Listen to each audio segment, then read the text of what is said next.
passagem para o sexto ano não começa no quinto ano. Ela é construída gradativamente ao longo de toda a trajetória leitora dos estudantes. Cada experiência de escuta, cada conversa sobre livros e cada encontro significativo com a literatura fortalecem as bases para a autonomia leitora exigida nos anos finais. Por isso, hoje, nós vamos falar sobre a progressão no trabalho com leitura no componente curricular de língua portuguesa entre o terceiro e o quinto ano do ensino fundamental e os impactos desse trabalho na passagem para os anos finais. Será que estamos formando leitores capazes de responder perguntas, leitores que dialogam com os textos? Eu sou Carol Ferrari, pedagoga e jornalista, e recebo em nosso estúdio hoje Karina Fávaro, professora de língua portuguesa, mestre em literatura e crítica literária e coordenadora da área de formações de professores no Grupo Multiverso das Letras. E também Luara Almeida, doutora e mestre em literatura e crítica literária e editora de livros literários da editora Via Lúdica. Sejam muito bem-vindas, meninas, aqui ao nosso podcast. É um prazer receber vocês. Prazer é meu. Uma honra estar aqui com a Karina, com a Carol. Obrigada, gente. Uma honra estar aqui com a Vai ser uma conversa muito boa. Também. Vai ser uma conversa ótima. Os professores vão amar, porque tem tudo a ver com o nosso dia a dia, com o nosso cotidiano. Estou muito feliz de estar aqui para a gente poder discutir sobre coisas muito importantes para o nosso aluno, para a formação do nosso aluno. Né? Muito bom. Vamos começar com você então, Karina. De acordo com os estudos das habilidades e competências leitoras inscritas na BNCC, como que nós podemos perceber se uma criança está avançando na sua fluência leitora? Então, Carol, eu estava conversando muito com a Luara agora, a gente discutindo sobre isso. Nós que somos professores, nós entendemos que essa parte de alfabetização, ela realmente se dá num processo, né? Mas o primeiro e o segundo ano, né, eles são fundamentais para que a gente cumpra o primeiro ou o segundo momento desse processo de alfabetização. A partir do terceiro, é muito importante que o professor observe essa criança. Por quê?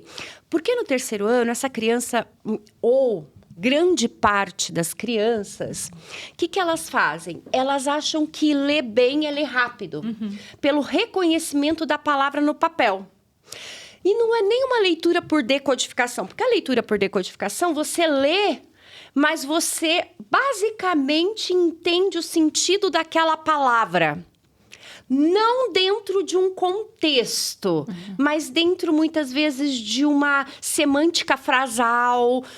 E o que a gente espera dessa criança? Que ela já leia por decodificação. E que ela entenda que existem as pausas. E é por isso que o nosso material, a partir do terceiro ano, ele já tem esse comprometimento com o professor em trabalhar com o quê? Com a leitura com seus alunos. Fornecendo muitos variados tipos de texto, fornecendo ferramentas para que esse professor possa trabalhar com essa criança a leitura por decodificação, a leitura entendendo as pausas do texto, a leitura entendendo o porquê que o texto tem que ter aquela vírgula naquele lugar, o porquê que aquele texto tem que ter... Por quê? Porque existe um respiro não só do corpo, mas do entendimento daquilo que se leu. É que nem uma orquestra. Você vai a uma orquestra e tem aquela parada, né? O texto é uma orquestra. Você precisa da parada para que você consiga decodificar o que veio antes. Então, no terceiro ano, espera-se que esse aluno, ele consiga ler por decodificação. Essa decodificação, ela não é algo ainda completo. Não, ela está em processo na formação do leitor crítico. É por isso que o nosso material, a partir do terceiro ano, já cravado ali nas habilidades da BNCC, já se compromete primeiro com esse professor, dando ferramentas para que ele possa desenvolver essa leitura por decodificação. E você vai perceber até que no material do terceiro, você já vem trabalhando com a leitura por decodificação, mas já amalgamada com a leitura metafórica, com a leitura pela semiótica. Analógica. Analógica. Então, veja, eu preciso que esse professor tenha essa ferramenta. Não é só oferecer, o material não pode só oferecer vários gêneros, vários tipos de textos maravilhosos. Isso é incrível. Mas a gente precisa dar recurso para esse professor. E esse professor, ele sabe muito bem trabalhar com esse texto. Mas dentro do contexto do Para Aprender, ele precisa de uma ferramenta que vai auxiliá-lo muito nessa linguagem desse trabalho, da nossa proposta pedagógica. Antes de entrar na coleção exatamente dizendo assim, a gente vai falar um pouco das estratégias e tudo mais. Luara, a gente sabe que existe um trabalho que vem antes da leitura de texto em si. E aí eu queria saber com você, né, que está bem inserida nesse universo, como que a literatura dá suporte para essas estratégias de leitura? Eu acho que quando a gente pensa nisso, né, na literatura, eu vou trazer dois pensadores para essa conversa aqui. Primeiro é Paulo Freire, que quando a gente fala dessa leitura que antecede, né, ele fala que a leitura de mundo antecede a leitura das palavras. E eu acho que é exatamente o que a Karina está falando, que essa leitura de mundo... Então, por isso que a gente não chama de pré-leitor. A gente evita o termo pré-leitor, né? Porque não existe um antes do leitor, porque essa leitura de mundo tá desde que a criança nasce, lê a expressão da mãe no colo, né? Já tá lendo o mundo, né? Então, quando esse professor tá lendo, por exemplo, e lê as pausas, essa criança tá lendo o mundo, tá lendo essa pausa do professor. Ela tá lendo tudo que está ao redor dela antes de ler a palavra. Então, isso antes da alfabetização propriamente dita, né, faz sentido, mas também nesse momento em que ele já lê as palavras, mas ele não deixou de ler o mundo. Ele lê tudo que está à sua volta. Lê as imagens também, né? Ela lê a expressão facial, a expressão, o som, né? Como, quando pausa, quando não. E aí a gente pensa também no Antônio Cândido, quando ele fala do direito à literatura, né? Então, a literatura não é um luxo. A literatura é um direito, é um direito e é uma necessidade humana fundamental. Então, ele fala que nenhum ser humano passa 24 horas do dia sem fabular.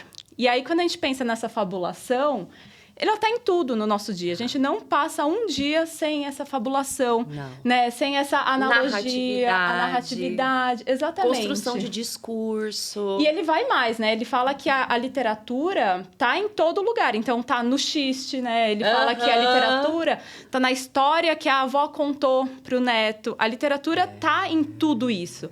E quando a gente une esse direito à literatura com essa leitura de mundo, a gente percebe que isso é a base para tudo na vida dessa criança, inclusive para formar um leitor. Não só para formar um leitor, inclusive para isso. Exatamente. Não é? Porque tudo é discurso, né? Exato. A criança, quando ela é alfabetizada pela potência que há no discurso, ela reconhece o que? Sentido naquele alfabeto. Ela fala, tá, porque ela já era leitora antes. Exatamente. Ela já era, então ela reconhece o discurso no discurso escrito. Mas para isso, existem as habilidades que precisam ser desenvolvidas, né? E isso é muito importante. Aqui na Editora Órbita, a gente tem a coleção, como a Karina falou, Para Aprender, que foi aprovada no PNLD 2027. E essa coleção, ela se preocupa com essa progressão de leitura. Quais são as estratégias aí? De que maneira a coleção trabalha essas estratégias, levando em consideração essa etapa que vem antes da leitura efetiva? Olha, gente, é muito importante que a gente pense assim. Para qualquer tipo de discurso, para qualquer tipo de conversa, nós precisamos ambientar. Nós precisamos de um ambiente para iniciar um discurso. Eu não chego dando uma notícia para alguém sem antes ambientar este discurso para me fazer clara e humana. Porque comunicação tem que estar a serviço da humanidade. E aí, eu tenho que me fazer clara. Então, para isso, eu tenho que ambientar o meu discurso. Quando eu preparo o meu aluno para esse processo de formação do leitor, eu vou ter ali no meu livro vários recursos de antes da leitura que vão trabalhar com a semiótica, que vão trabalhar com analogia, dentro da leitura de imagens, dentro de símbolos que aparecem, dentro de pistas que o texto vai dando antes da leitura para a criança criar hipóteses de leitura. Para a criança, pode ser... Gente, uma coisa que é muito importante para os professores, Carol, é que nesse antes da leitura, a gente tem que valorizar todas as hipóteses dessas crianças. Exato.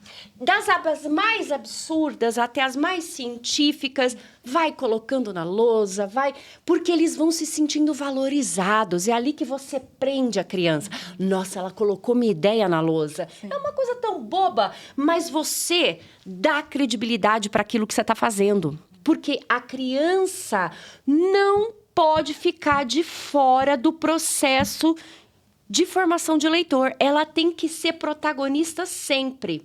E nesta obra, no Antes da Leitura, existem vários recursos que vão chamar a atenção do professor, falando assim, antes de iniciar, faça o seu aluno observar as imagens. Pergunte para o seu aluno se ele já passou por tal experiência. Você está ambientando.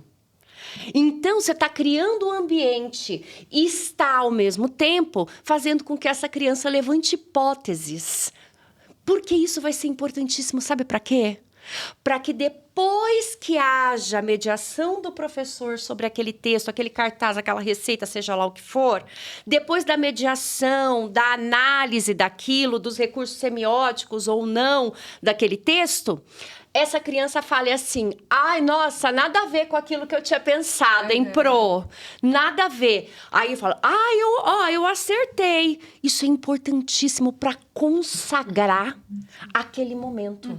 Sabe, gente? Então, o livro oferece muitas imagens, elementos semióticos, várias pistas, você percebe os boxes, você percebe não só a qualidade também dos recursos de perguntas que o professor tem ali, que ele pode fazer para esse aluno falar assim, nossa, o que ele vai fazer com isso, hein? Por que ele está fazendo essas perguntas assim? O aluno fica, né, intrigado. E além de todas essas dicas e estratégias que o manual tem, ele também tem uma sugestão de leitura ao final de cada capítulo, né, Luara? Qual que é a importância dessa diversidade literária na formação desse leitor através desse material? Quando a gente pensa nessa diversidade literária, a gente está falando de bibliodiversidade, né? E eu acho que é interessante, ainda nesse caminho que a Karina está trazendo, que os livros eles vão apontando pistas, né, para a criação de hipóteses dos leitores. Então, o título é uma pista que a gente pode pensar, o tamanho do livro, o tipo de ilustração, tudo isso são caminhos possíveis, né? E quando a gente pensa nessa bibliodiversidade, é muito importante que a gente traga essa diversidade tanto de gêneros literários, né, quanto em formatos de livros, sim, em autores, então autores de todos os lugares do Brasil, né, não só centrados em um só, autores negros, autores indígenas. Então, pensar nessa diversidade, não só do texto literário, que é muito importante, mas também, por exemplo, do texto imagético. Então, diversidade de ilustrações, isso vai criando um repertório cultural, um repertório simbólico, né, nesse leitor. Então, a gente pensar... Que na maior parte das vezes as crianças não têm. Exato. Se a gente apresenta uma única forma de contar uma história, né? A Chimamanda fala do perigo da história única, né? Então, a gente chega nesse lugar de que se a gente só apresenta um jeito de contar aquela história, um único tipo de autor, uma única voz, a gente está perdendo todo um repertório cultural, simbólico, que isso é perigoso, inclusive, né? Então, a gente pensar que a literatura, ela precisa criar essa identificação, e identificação com todos os leitores, não com um único tipo de leitor, E pensar também que a literatura, ela é espelho, porque às vezes a gente se olha nisso, mas ela também é janela, porque a gente tem que olhar o outro. A gente tem que conhecer o outro. Por isso que ela é humanizadora, né? Porque você conhece a história do outro através da voz do outro Eu e se me humaniza. reconheço em você. Exatamente. Né? O que de mim Alteridade. tem em você. Então, tem essa importância dessa bibliodiversidade, de realmente a gente não contar uma história única. Isso é maravilhoso, né? É uma potência que a literatura tem de autorreconhecimento, de espelhamento, de janela, que assim, gente, a gente tem que ter intimidade com o texto literário para a gente apaixonar os nossos alunos. Exato. Encantamento, né? Encantamento. A gente apaixonar essas crianças. As crianças falam assim... eu já tive aluno, eu falando para a Loara, eu já tive aluno que falava assim... Nossa, eu não gosto de literatura, mas eu adoro ouvir você contar. Mas olha que gostoso, porque a gente precisa se apaixonar para que eles se apaixonem, né? E pensando, de novo, nessa bibliodiversidade, às vezes, ele é um outro caminho. A gente apresenta só um tipo de texto para essa nem criança, fale, não pode não. e às vezes não é exatamente o que ela vai se apaixonar. Às vezes ela vai se apaixonar por um outro gênero, uma outra tá tudo linguagem. bem. E tá tudo bem. A gente tem que apresentar. E aí Tem o que caminho a partir oportunizar. disso é o que a literatura A gente vai sabe que os fazer, né? professores têm aí uma Exato. bagagem, né, de trabalho, de estudo e tudo Sim. mais. E a coleção vem para dar esse embasamento de estratégias, de dicas, que caminho seguir. Então, a gente consegue apresentar aí um material que a gente pode dizer que facilitador desse trabalho do professor? Muito, muito. Porque existe aí, além de uma diversidade de gêneros, diversidade de textos. E para que o trabalho comece com o professor.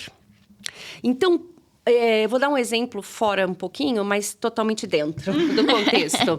Mas, por exemplo, eu não sabia lidar muito bem com livro-imagem. Então, eu ficava no mais no mesmo. Então, sempre conto, sempre romance, sempre não sei o quê, sempre tal. O que eu fiz? Um dia, passando por uma livraria, comprei um livro-imagem que me chamou a atenção, assim, muito forte. Eu fui pela capa, pela imagem, aquela coisa. Que a gente vai por onde o nosso afeto manda, né? E eu fui... Gente, eu vi aquilo, eu comecei a folhear na livraria. Eu falei assim, isso aqui não é para criança. Isso aqui... Não... Gente, eu tô acabada. Eu fiquei emocionada. Eu falei, eu tenho que trabalhar isso com os meus alunos. Eu não sei como eu vou fazer, mas eu vou dar um jeito. Eu preciso oportunizar isso a eles. Que foi um impacto, eu chorei na livraria. Então, mas por quê? Porque é intimidade. E aí, eu ofereci para eles essa paixão. Do meu jeito, com o meu jeitinho. Que também estava aprendendo a lidar com aquele tipo de leitura. Eles, o que eles fizeram? Me acolheram e falaram, tá tudo bem. Eu acho que eu também vou gostar. Então, isso tudo para dizer o quê? Que o professor... ele precisa de recurso para ter intimidade com esse texto. Então, para eu ir para a escolha de um livro-imagem, foi uma coragem que eu tive que ter. De sair da sua zona de conforto. De sair da minha zona de conforto. O material, ele faz isso. Ele não fica só no literário.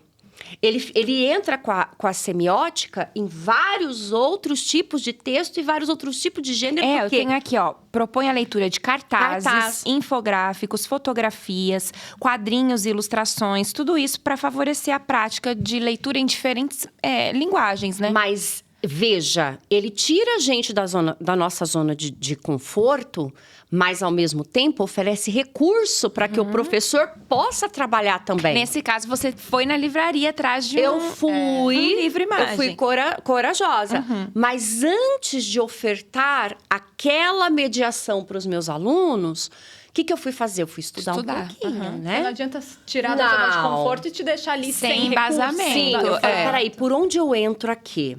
Aí eu fui estudar um pouquinho, fui ler, Mas olha só que legal a gente ter um material que já oferece esse recurso pra gente. Exatamente. Que já fala assim, professor, começa por aqui, fica mais fácil. Você não... Porque às vezes, que nem eu falei pra Loara, eu apresentava uma placa pro meu aluno. Olha, né? A gente entende a parte semiótica de quebra-cabeça ali das palavras e tal. Você fala, vocês viram, gente? Que engraçado. Não entenderam. Quer Ainda dizer, mais quando a gente pra fala mim, de tá anos tudo iniciais. Exato. Eles ainda Aí, estão nesse processo. Eles não, precisam por que mostrem pra decodificação. Aí, o que o livro faz? O livro fala assim, tá tudo bem. Começa por aqui. Aponta para ele aquele símbolo esquerdo da imagem. Começa por ali. Aí você vai tendo um encaminhamento. Depois vem para cá. Agora fale sobre essa palavra com ele. Ele vai pegar. E quando ele pegar, é uma festa. É uma festa. Então, esses recursos para a gente sair dessa comodidade que a gente tem, o livro oferece com maestria, viu, Carol? E faz a gente realmente sair da zona de conforto, porque ele oferece uma variedade muito grande, com vários tipos de textos de qualidade, para a gente trabalhar a formação do leitor crítico. A Luara tem aqui experiência, né? E edita muitos livros em quadrinhos. Então, é um gênero que você gosta e transita bem, estuda muito sobre isso. Explica um pouquinho pra gente como é que as histórias em quadrinhos podem apoiar no desenvolvimento de habilidades leitoras para favorecer o desenvolvimento de um leitor competente, pensando nesse começo aí dos anos iniciais. Eu acho que o quadrinho, ele tem... Ainda existe um preconceito muito grande com as histórias em quadrinhos, principalmente pensando nelas dentro da sala de aula. E isso passa por essa formação do professor, que a Karina estava comentando, que às vezes falta o repertório para o professor ter o domínio dessa linguagem para mostrar isso para os alunos. Porque quando a gente está falando das histórias em quadrinhos, a gente está falando da união, né, de palavras com imagens, o que o livro ilustrado também faz, né? Então, só que você tem uma sequencialidade de leitura muito específica quando a gente está falando de quadrinhos, né? Então, a gente tem o livro ilustrado multiplicado por vários ali numa mesma página. Então, parece que são muitas informações de uma única vez. Exatamente. Então, existe um preconceito inicial, porque parece que afasta. Se você não tem essa formação, se você não começa... Porque é como a gente aprender a ler qualquer linguagem. A gente começa com o simples, a gente começa a decodificar, para depois se tornar um leitor crítico, para depois você dominar aquela linguagem, para depois romper com aquela linguagem. Então, com o quadrinho, é a mesma coisa. A gente consegue trabalhar com uma história em quadrinho mais simples, inicialmente, entendendo, então, qual que é a sequência de leitura. Entendendo que a palavra e a imagem, elas se combinam em cada quadro. Entendendo que a sarjeta, que é aquele espaço entre os quadros, totalmente semiótico. A sarjeta está dizendo alguma coisa. A linha de expressão, as linhas de movimento dos personagens, as onomatopeias, tudo isso está contando alguma coisa. Gente, a BNCC pede tanto isso. Exatamente. Tá tudo ali. Tá tudo ali. E aí a gente consegue, com o quadrinho, então, começar com esse quadrinho que ele é mais simples, no sentido de que ele está ali no formato tradicional, e isso pode ir crescendo com o aluno, ele pode ir complexificando junto com essa leitura crítica para se tornar depois uma linguagem super rica. Então, talvez aí um quadrinho que tenha mais onomatopeias, que o formato do balão talvez já diga alguma coisa para aquela criança ali do primeiro, segundo, terceiro ano. Exato. E aí a gente consegue depois romper com isso. A gente consegue, né? Ir tirando quadros, a gente consegue ir modificando a forma da leitura. Legal, né? Então, é muito rico. Muito. E assim, Carol, eu vou pegar uma fala sua para fazer uma questão aqui que eu acho que é bem interessante. Você falou assim, professor tem muitas coisas, muitas demandas. Gente, nós somos autoridade em sala de aula. Com este material, nós ganhamos um protagonismo maior. Sabe por quê? Porque este material, ele te dá ali o foco de que a leitura é o começo de tudo, a formação do leitor. Não existe um escritor proficiente sem um leitor eficiente. E aí, o que acontece? Mas ele escreve, ele nunca leu, mas ele escreve. Gente, a gente tem que tomar cuidado com esse negócio de ele escreve. O que ele está discursando? Ele não está dizendo nada. Ou ele está dizendo algo realmente significativo? E aí, levando em consideração o que você disse, desse monte de coisa, a gente tem que simplificar aquilo que a gente quer para o nosso curso. o nosso curso do 3º ano do Fundamental 1, o nosso curso para o 4º ano, o nosso curso... Eu começo com o que é prioridade, que é a formação do leitor. E quando eu parto disso, eu pego um quadrinho, eu vou fazer projetos em cima desse quadrinho. Eu vou trabalhar análise linguística e semiótica. Eu vou fazer com que essa criança, ela saia da leitura por decodificação e entra na leitura por analogia, entendendo a funcionalidade da semiótica dentro do discurso. Aí, o que acontece? Eu preparo essa criança tão fortemente para todos os discursos, porque esse aluno que lê um quadrinho, se você pegar uma notícia com ele, ele ri. Ele ri. Por quê? Porque se ele passou pela leitura analítica de um quadrinho... Exato. Que vai mexer com todas essas linguagens, que vai trabalhar, que vai casar, que vai misturar com todas essas linguagens. E você mostrando para ele. Porque, gente, a gente não tem que se iludir. A gente aprende junto com eles. Sim. Gente, quantas vezes eu estava mediando um texto... Com certeza. Eu falava assim, nossa, eu não tinha visto isso. Olha, gente, presta atenção, eu tô errada? Olha... Eles trazem coisas. Trazem coisas. E isso é maravilhoso, porque quando a gente trabalha com esse tipo de mediação de textos ricos, em discursos semióticos, em discursos analógicos, em discursos que vão trazer para o aluno um abrir de olhar para um outro tipo de leitura, a gente está no caminho certo. É isso. Né? E pensando na leitura nos anos iniciais para essa transição para os anos finais, é uma construção, né? A gente vem trilhando um caminho ao longo do 1º, 2º, 3º, focando para que seja um aluno com um leitor crítico nos anos finais, né? Carol, quando você pega um 6º ano, parece que eles nunca viram língua portuguesa na vida. Parece que eles caíram... É que nem a 1ª série do ensino médio, né? Nossa, estudei em outra escola, porque não é possível. Nossa, nunca vi isso. Não é isso. Não é isso. O professor do 5º ano foi maravilhoso. O professor do 4º foi maravilhoso. O professor do 3º, lindo, né? O professor do 6º, lindo. Mas a escola, estruturalmente, ainda é inapta para trabalhar um currículo que faça essa ponte. Que faça essa ponte para que essa criança não se sinta desamparada e consiga fazer conexões. Parece que é só um salto. Parece que não tem a ponte, é só um salto no abismo. Eu nunca aprendi, aprendeu sim. Então, o nosso material, desde o 3º ano... ele já vem construindo essa ponte. Construindo essa perfeita. Constrói a ponte, constrói.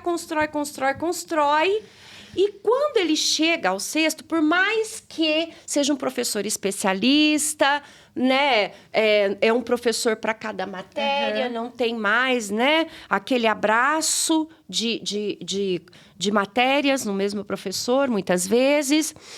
Mas ele consegue fazer conexões. Ele fala, peraí. Foi o que a professora tal disse. Falei, só que tá vendo? Só mudou o discurso onde a gente vai aplicar isso. A criança, ela tem que estabelecer conexões no 6º ano e na 1ª série do ensino médio. Principalmente no 6º, a gente... tem que fazer até o 1º semestre, ver o que ele fez conexão. E ir trabalhando em cima dessas conexões para que isso. Ele engrene nessa nova linguagem do Fundamental 2. E esse material, Carol, ele é tão perceptivo para fazer essa ponte, ele é tão sensível e perceptivo e eficaz para fazer essa ponte, porque desde o 3º ano, você já consegue ver algumas complexidades de textos, de, por exemplo, poemas concretos, né? Poemas que falam, nossa, a imagem do gato é escrita por gato, né? E aí, o que acontece? Por que foi feito isso? Por que quem escreveu isso fez essa escolha de escrever um poema do gato com a palavra gato? O que ele quis dizer? O que dentro desse contexto a gente pode imaginar? E aí, olha só, esse tipo de complexidade é tão importante que o professor tem que priorizar aquele tempo para discutir. Discutir o texto, o poema, e ficar, e falar, e não sei o quê. E porque o discurso depois do discurso é tão importante quanto. O professor, ele tem que dar o espaço para essa criança falar sobre aquilo que ela leu. Para ela valorizar. A gente chamava de mesa redonda. E muitos coordenadores, você sabe disso, já fez lives comigo, muitos coordenadores falaram assim, você fica perdendo tempo da aula, ficar conversando com os alunos. Faz parte da aula. Gente, é o processo mais importante. E desde o 3º ano, a gente vê no livro, converse com os seus alunos após essa leitura, veja se as hipóteses foram confirmadas de leitura, que ele apontou lá no começo, veja se fez sentido para ele, né? E essa preparação, ela vem desde o 3º de uma maneira perspicaz, perceptiva, porque ser perceptivo é você se colocar no lugar do professor. É um material que fala assim, se eu tivesse ali, eu colocaria assim, ó, eu faria assim, começa por aqui, que pode ser bem interessante para você, mas ele não engessa o professor. Eu ia falar isso agora. É um condutor do trabalho, mas de maneira nenhuma a gente quer engessar, porque justamente o professor tem essa liberdade, né? Autonomia, Carol. Autonomia. E se eu pudesse dar um conselho para o professor, simplifica. Comece pela formação do leitor e pelas estratégias que ele tem ali como recurso no material. A partir disso, ele monta os projetos, ele monta projeto de linguística e semiótica, ele monta o projeto de pós-alfabetização, de leitura por decodificação, de leitura por analogia, de produção de texto, que também nós temos no material e ele pode. Inclusive, também, é assunto para uma próxima live. Exato. Mas assim, que ele pode também, aquilo é uma sugestão que ele pode acrescentar. Que ele pode, sabe? É uma sugestão para que ele seja instigado, né? Que ele se apaixone por um projeto que é dele. Exatamente. Que é o curso é dele. Os alunos são dele. É muito legal ouvir vocês falarem, que dá um ânimo, né? Dá uma revigorada. Com certeza você que é professor também deve sentir isso. A gente tá com o tempo apertado, mas eu agradeço demais a presença de vocês. Karina, Luara, foi muito bom o nosso bate-papo. Com certeza, mais do que apresentar um material, né, Luara? A gente quer aqui trazer ferramentas e também dicas, estratégias e também uma injeção de ânimo para os professores que nos assistem nessa live. Então, muito obrigada, meninas. Obrigada, a gente se encontra num próximo momento aí com uma outra Luara. temática. Nossa, Luara, gente, famosa, viu? No HQ, nas histórias em quadrinhos, super. Eu sempre aprendo muito com essas meninas. Que professor adora aprender. É verdade. A gente gosta. A gente Vocês está em são- constante formação, na verdade. Né? A gente está falando desse leitor crítico que vai do 5º para o 6º ano, 3º, 4º, 5º. Mas isso não acaba, né? Isso a gente está até hoje aprendendo. A gente está todo momento olhando para uma literatura nova, olhando para uma linguagem nova. Exatamente. Porque muda tudo o tempo inteiro. E é por isso que a escola não pode ficar igual o tempo inteiro. Sempre em movimento, Sempre em exatamente. movimento. É isso que a gente propõe aqui também. Gente, vamos, né? Isso mesmo.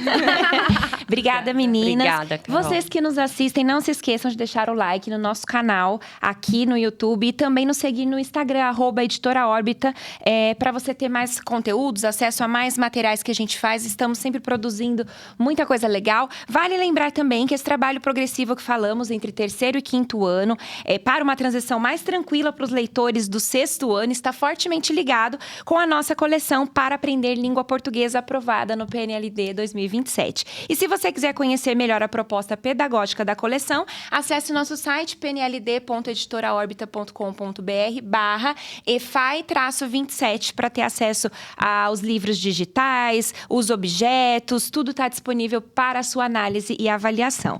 Muito obrigada e até a próxima. Tchau, gente. Obrigada. Obrigada.